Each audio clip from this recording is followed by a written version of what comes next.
Как долго, Родина, я ехала к тебе. Через слепое детство на чужбине, сквозь юность, равнодушную к судьбе, не верящую прописным святыням. Я в путь к тебе отправилась давно, еще в тот день, в 44-м, в мае, когда беда прикладом стукнула в окно и прогнала мой род с родного края.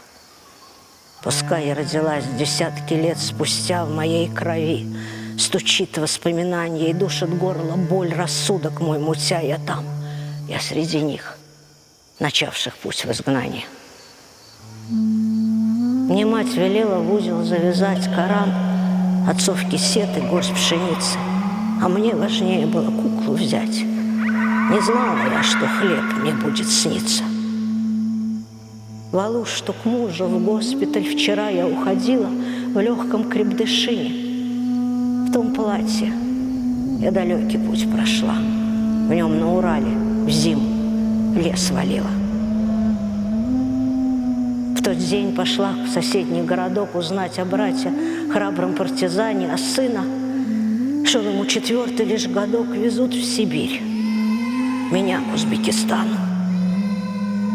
Потом теряла я на станциях детей и умирала на руках соседей, длину пути считая сотнями смертей, в огне тифозном, родину бредя. Потом за проволокой колючей жила под Бекабадом, Ферганой, Ангрени, и с кизиком сырым в печурке жгла я боль свою за мнимую измену. Потом в чужой земле я хоронила мать, куском платка прикрыв ей тело малость. Ведь белый саван негде было взять, что мать на смерть хранила, там осталась.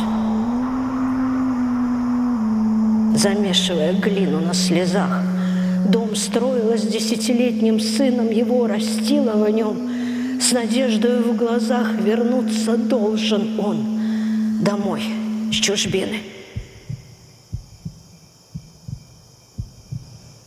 100 судеб у меня, 100 жизней, 100 смертей. Я их несу давно в открытом сердце. Я шла к тебе 100 000 путей, Родина. Теперь мы вместе.